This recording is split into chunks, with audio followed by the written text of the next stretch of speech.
Chief Justice, thank you again for joining us at Anchored in Law.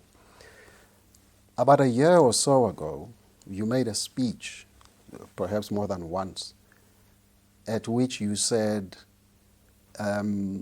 judges, and I'm paraphrasing, judges should be careful not to, what's the word? Judges should not pander to populism, whether it's in the media or elsewhere. Shouldn't sacrifice, I think are the words you use, shouldn't sacrifice justice at the altar of populism. What triggered that sentiment? A number of factors. One, we had a meeting with colleagues from another jurisdiction abroad. And one of us said whenever he or she has to write a judgment, there are two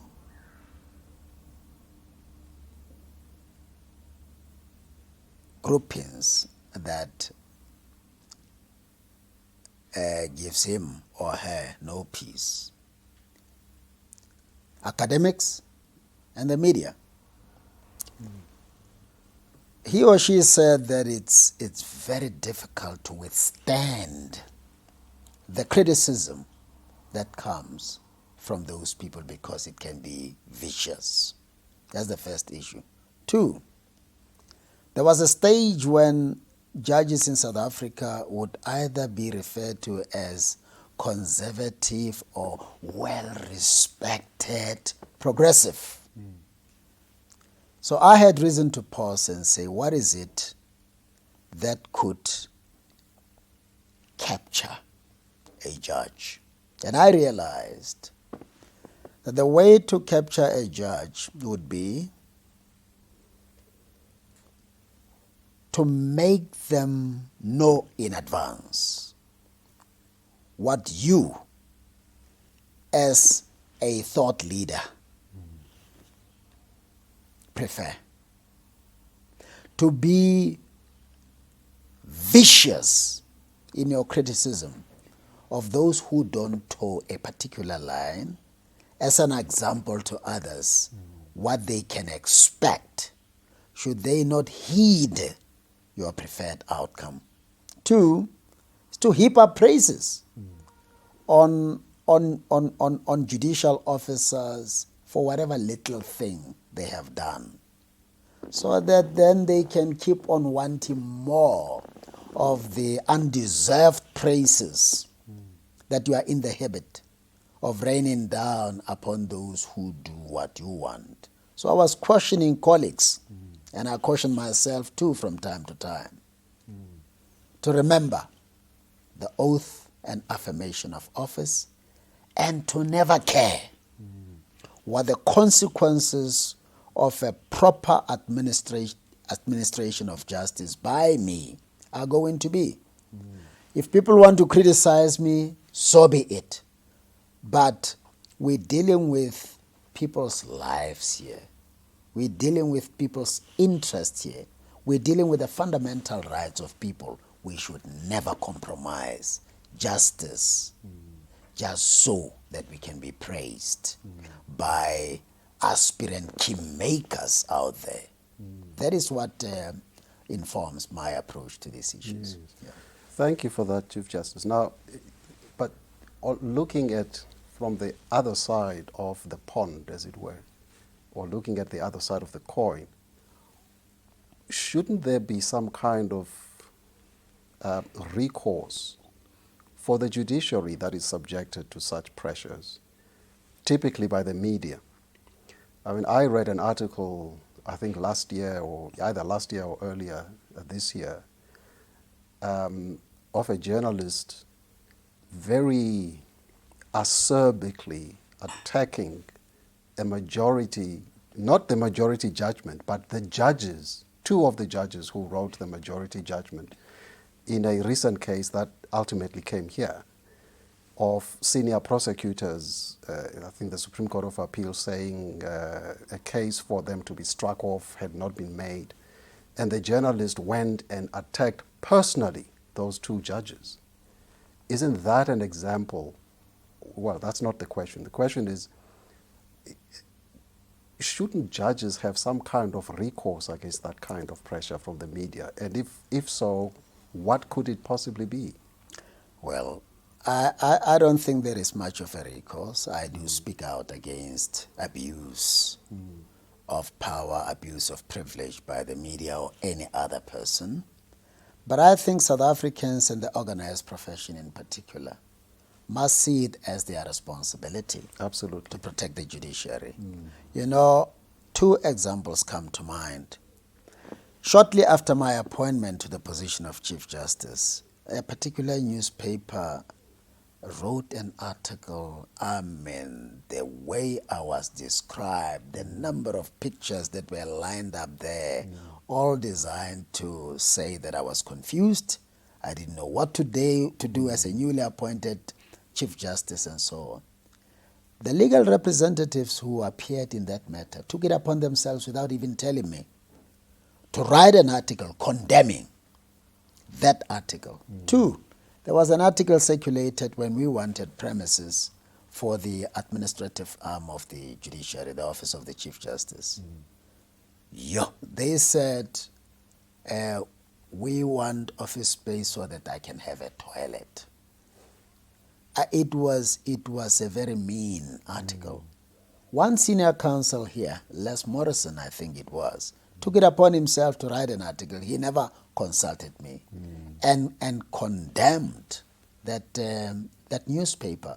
So I think the organized profession must rise up to their responsibility of protecting this institution. It's not very easy for a judge to be squaring up with the media all the time. But if the organized profession and the public would see it as their responsibility to protect their institutions, then we will see less and less of these incidents. Yes, no, thank you, Chief Justice.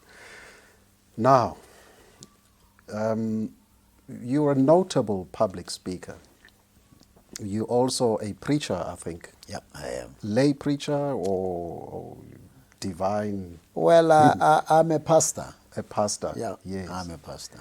Now, you're not afraid to voice your opinion on topical issues such as corruption, and in your recent speech, I think, on the Nelson Mandela lecture, you mentioned, for example, that there are certain people who are so-called untouchables, and others are easy prey to be held to account, while others are not touched by a barge pole. Now, aren't you afraid of the backlash that would come from a sitting judge, a Chief Justice, to express your personal views, not in your judgment, but in speeches? Well, here is the point. What is it that a judge is allowed to include in a judgment which he or she is not allowed to include in a speech delivered to the public? Untouchability, I mean, in my latest judgment in Public Protector, the introductory part, and even in the body of the judgment, I talk about untouchability. And I don't think it's the first time. It was the first time that I dealt with that. I wrote about corruption. And if it is elections that you have in mind or funding political, these things are in my judgments. So the notion that it's permissible for you to articulate a point in a judgment, but impermissible to articulate the same point either at a lecture at the university or some speaking engagement is fallacious. The notion that judges speak through their judgments, understood to mean beyond your judgment, you're not permitted to express any view, is fallacious. That would mean I shouldn't be talking to you as I'm speaking to you now. We should never deliver these lectures that we deliver from time to time. I shouldn't have assumed the responsibility to be Chancellor of the University of KwaZulu-Natal, because I would then be required to express views there that are not in judgment form. It's based on lack of understanding. Our constitution is structured in such a way as to help us achieve justice, and anything that needs to be said in the furtherance of justice or in pursuit of justice must be said anywhere, anytime. And that's the space that I occupy. Yes. I address any issue that I believe would redound to our collective good as a nation. What I shy away from is dealing with individuals. So and so this, so and so that. That I desist deliberately from doing. But I articulate principles. That's what I do. Thank you, Chief Justice. One last question. How would you describe your judicial philosophy? Pursue justice. Whatever you do, just make sure as a judge that the order you render is just and equitable. Fundamentally, your judgment must never be incapable of being understood. The law is all about logic. I don't want to find myself in a situation where I have written a judgment and people find it difficult to understand what I'm saying. Because when that is the case, then something is wrong. But the bottom line, at the expense of repeating myself, my focus, my sharp focus, is on ensuring that at the end of the day, justice is done. Thank you, Chief Justice. Thank you very sir. much. Thank you. Thank you, sir. Thank you. Thank you so much.